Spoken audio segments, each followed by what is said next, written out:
Kenya has launched a PR campaign for its flowers in the UK after supermarkets there launched a campaign to stop people from buying flowers flown in from Africa due to air pollution. Kenya's Grown Under the Sun campaign says its flowers are produced naturally, while European growers expend energy artificially lighting their flowers. Uganda has temporarily closed all coffee factories in one of its districts because they were processing wet coffee beans. The government said coffee processors were not giving farmers ample time to dry the beans, thereby risking the quality and image of Uganda's coffee.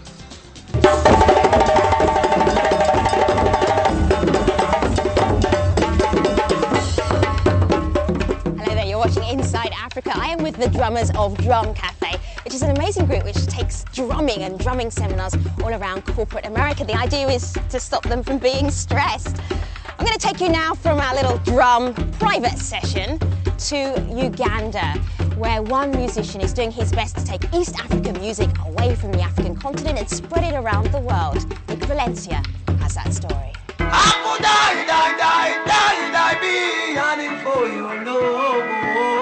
A self-described child of East Africa, Jose Chameleone is a musical sensation, but he's also so much more. He has helped the industry get outside the country. Twice voted African Artist of the Year, Chameleone started his music career in Uganda during the late 1990s. Initially, when I started as an artist, I had a dream to conquer a particular region, which was East and Central Africa. And as you can see, his music attracts a diverse following. I think he's one of the best musicians here in Uganda. He's an artist, but then he's a human being. Chameleone's lyrics, which he sings in an unmistakable raspy voice, are about relationships, politics, and change. 80% of Chameleone's music is in Swahili. One of my dreams as an artist when I started singing, I thought to myself when I lived in Kenya that I should revive Swahili to Uganda as a language that can be perceived joyfully. Now that the 28-year-old has helped bring African music into the international spotlight, he stays community-oriented. Me being in America, or me being in England, or me being in Germany, me being in the rest of the world, is my community being there. Because when I come back, I try to tell to them what I see in other communities and how people make it in the other side of the world. Nick Valencia, CNN, Kampala, Uganda. From the east, we head west to Mali, where one musician is taking on the world and malaria one note at a time. Sarah Carden reports.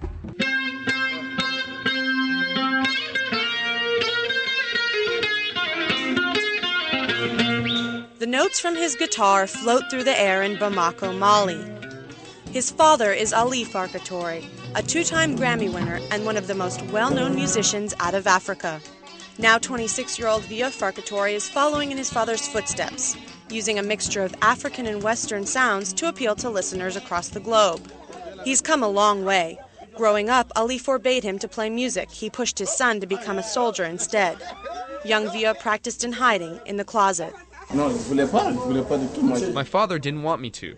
I've had problems with him because he didn't want me to play any instrument. He wanted me to enlist in the military. He believed that music is a very difficult way to make a living. Via's raw talent soon had Ali singing a very different tune. As bone cancer destroyed his body, Ali found the strength to acknowledge his son's legacy. Ali welcomed Via into the world of music. In a final emotional recording session, Ali contributed 2 songs of his own for inclusion on his son's debut album. He was carried in and sat down, and they put a guitar in his lap, and he just started to bleed through his guitar. And Via, of course, just joined him, and they played this very slow and melancholic tune that was really, really sad, and I was welling up with tears, and it was really just one of these incredible moments, and that moment has stuck with me, and I think about it virtually every day. Ali died shortly after. No longer hiding, Via plugs his guitar into an amp, giving impromptu concerts for his neighbors. It's a warm-up for a much bigger stage, his next world tour.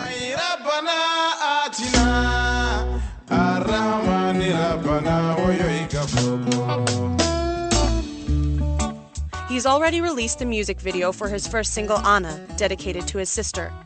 The video tries to capture the relationship between Via's music and his family. It's about him moving into the world of music, asking for the blessings of his family to kind of go out and pursue what he's doing. And it really celebrates his culture and his family ties. The album is a mix of bluesy jazz. Along with Ali Farkatori, the album also features Grammy winner Toumani Diabaté. To honor his father and his country, Vieux and his production company Modiba decided to use the album as a vehicle to bring attention to the malaria crisis in Mali.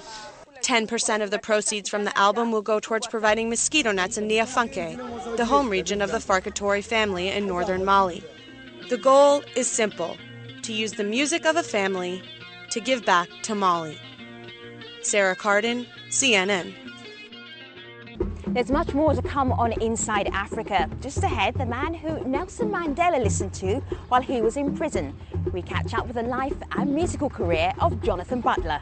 See you soon. When it comes to West Africa's best male voices, some artists have clearly taken the lead over the years. Maury Kante is a guitarist, singer and balafon player, following the popular West African griot tradition. His song Yeke Yeke is one of Africa's best ever selling hits, and he's often credited with introducing the traditional African instrument, the kora, to the world. Next up is Salif Keita, also known as the Golden Voice of Africa. His music blends together the traditional griot of his native country of Mali with other West African influences, and his unique sound has reached people across continents and cultures.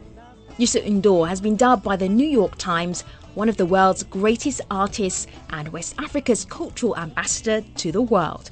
The Senegal native is regarded as a great defender of African causes, and his lyrics have brought hope to millions of Africa's underprivileged.